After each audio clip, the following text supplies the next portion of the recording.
Hi everyone, welcome to the guest lecture of 101D course, which is Lifespan Development Psychology. I hope you have been having a fruitful summer with Professor Ira Heckhausen. My name is Yowan, one of Professor Heckhausen's lab members, and the guest lecture I prepared today is about goal pursuit, control strategies, and developmental deadline. Developmental deadline is a very critical concept to understand the developmental processes that take place across our lifespan. Every developmental goal has its deadline, and the attainability of a goal constantly changes over time. So it would be very important to understand the concept of developmental deadline to understand lifespan development. Anyway, let me begin by introducing you the basic concepts to start with. In the process of lifespan development, we're not the mere product of environment or biological desires. Instead, there are a lot of decisions we make and actions we take that we conduct based on our own proactive intentions. More specifically, throughout life, individuals actively select and pursue goals as an active agent. And when the individuals proactively choose their own goals, they also make strategical choices in selecting behavioral or mental strategies to achieve the goal. And these strategies are called control strategies. And also, as people confront changes in opportunities or constraints in their goal pursuits, they decide to change their strategies. For example, when one of the goals is not working out well, trying to bring in more of efforts may help the achievement. Or when there are no more opportunities, giving up the goal can also be a good strategy because it can help you save the time and energy that can be invested in other more promising goals. Anyway, the important thing is different control strategies are chosen depending on the goal opportunity congruence. And as I already mentioned, all developmental goals have deadlines and the opportunities run out at some point. So it can be due to a lot of reasons, including biological or societal changes. And as you can see in this diagram, which is just an example of an imaginary person, by the way, these different goals have their optimal time range to be pursued following the age normative trajectory.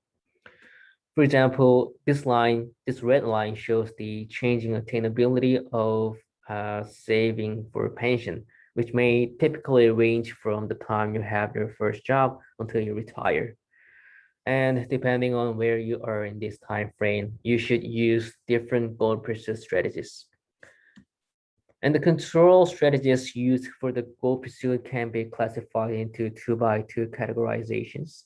First, there are primary and secondary controls. Primary control is to change your environment, while secondary control is to change your mental representation of the goals or the way you perceive or value a goal. And there are selective and compensatory controls. Selective control refers to the pursuit of a selected goal, and compensatory control refers to the strategies to compensate for loss or failure. It might be a little confusing, but please don't feel pressured now to remember them all because I will walk you through them again before I get into the actual real life examples. Anyway, the application of these control strategies, depending on the flow of the time, is comprehensively described in the motivational theory of lifespan development, which is developed by Professor Heckhausen.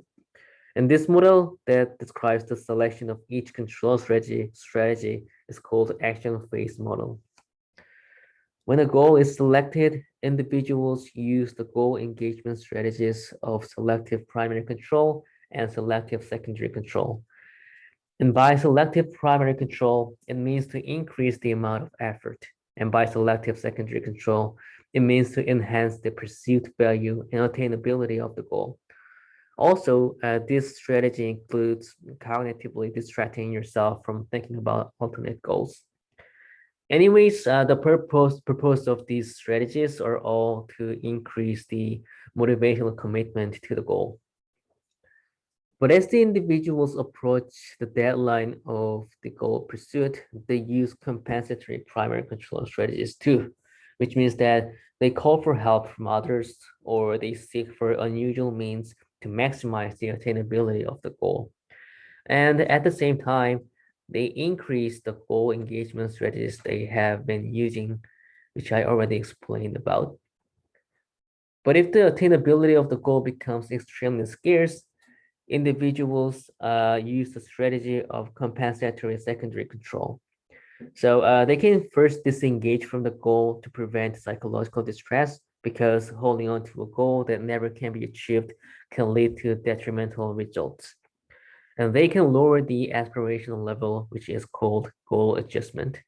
And they can also use self-protective strategies, such as reminding themselves that other people are maybe in similar situations. These after the failure strategies altogether often are conveniently labeled goal disengagement strategies. And this way, individuals can prevent the loss of motivational resources and continue the pursuit to a newly adjusted goal. Anyway, here's a summary. Before the deadline, goal engagement strategies are helpful, but after the deadline, goal engagement strategies are helpful. Goal disengagement strategies are helpful. And if you cannot use the adequate strategy in the right time, it may hinder your pursuit of developmental goals, and it could even result in a great deal of psychological distresses. Anyway, I think that was enough of the theories, and let me move on to some real life examples that empirically shows what I have just explained so far. The first example is a study about partnership goals. The participants were asked to nominate 5 important life goals, and the researchers counted the numbers of partnership goals. And about the partnership related goals, the preferred strategy used were measured. And the participants were classified into 2 groups, young adults and late mid-age group. The former were recruited as a pre-deadline group in terms of getting a partner, while the latter group was considered as a post-deadline group. And here are the results. The graph is about the degree of using certain control strategies depending on the participant's age group. And if you can remember, the first 2 strategies are goal engagement strategies, which are the most useful in the pre-deadline phase. And the one on the right end, compensatory secondary control, is a set of post-deadline strategies, which is about disengaging from goal. And as I mentioned, early adulthood is the pre-deadline group, and the late midlife of the is the post-deadline group. So the dotted bars are for the before the deadline group, and the black bars are for the after the deadline group. And as you can see in the red box, post-deadline people significantly preferred using the post-deadline strategies compared to the pre-deadline people. So after people reach certain age that they cannot make new partner anymore, they prefer using goal disengagement strategies because that is when the deadline is already passed. And here's another finding from the same study. Again, the dotted bars represent the pre-deadline group scores, and the black bars are for the post-deadline group. And the bars represent how much they view the concept of partnership positively. And if you look at this red box on the graph carefully, you can see that the post-deadline people who were singles at that time tend to view partnership much more negatively when compared to the single people who were in the pre-deadline group with the same condition. So it means that after they had passed the deadline, they changed the mentioned representation on partnership goals and they devalued them. However, just measuring the preference of control strategy would not say anything about whether the strategy is adaptive. So the study also tested if there's any benefit when the right strategy was chosen. In other words, it was observed whether there's any benefit when the post-deadline strategy was used after the deadline. And the benefit measured in this study was the participants' positive effect predicted by the degree of using compensatory secondary control strategy. So again, compensatory secondary control strategy is a set of post-deadline strategies. And here, the late midlife is the post-deadline condition. And now you can see from this red line that when people were in the post-deadline condition, a more use of post-deadline strategy predicted a higher level of positive effect. And earlier in this lecture, we saw that one of the purposes of using these post-deadline strategies is to prevent the mental distress.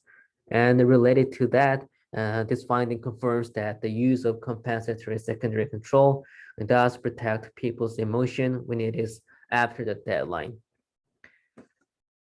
And there's another example with similar findings, which is about childbearing. Like many other developmental goals, there is a biological deadline in having a child. And this study recruited about 200 women with various age groups. And one of the research questions was whether their control strategies in trying to get pregnant would differ by age. So as you can see, the participants were divided into these groups, and these two groups just passed and long past are the post-deadline groups. So the dark shaded bars and the black bars are what we're going to look at carefully. And again, as explained, their use of control strategies were measured, which can be categorized into the pre-deadline strategies, the near-deadline strategies, and the post-deadline strategies. And as you can see from the red boxes here, the post-deadline groups who are no longer able to become pregnant show significantly lower levels of the pre and near deadline strategy use compared to other groups of people in the study.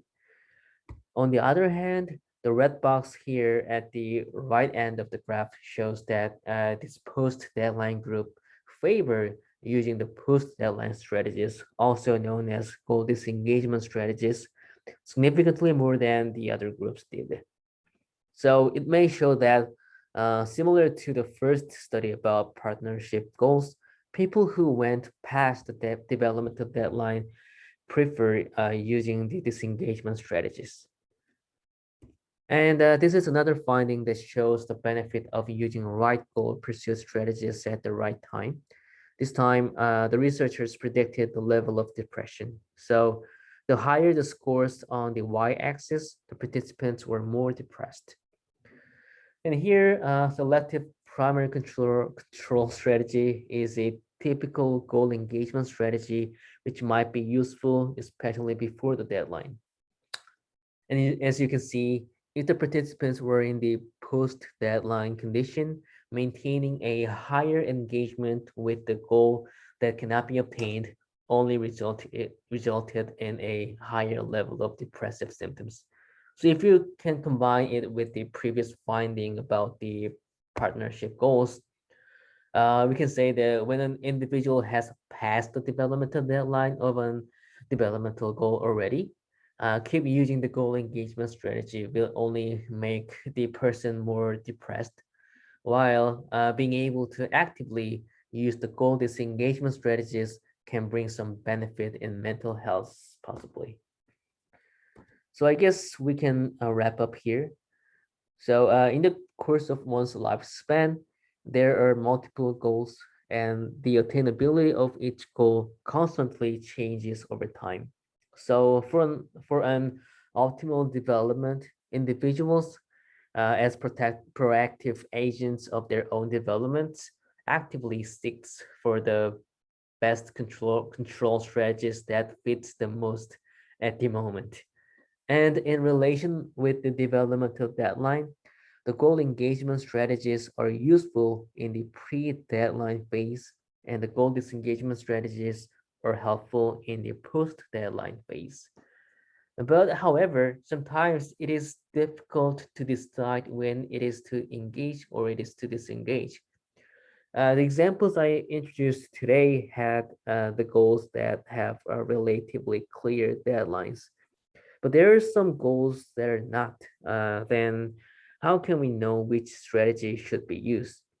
Possibly having a strong social support may help the process, although it is yet to be tested. Anyway, that was the end of the lecture, and thank you very much for listening. And I wish you the best with the rest of the summer session. And if you have any question about today's lecture contents, please contact me through the TA of the course. Thank you.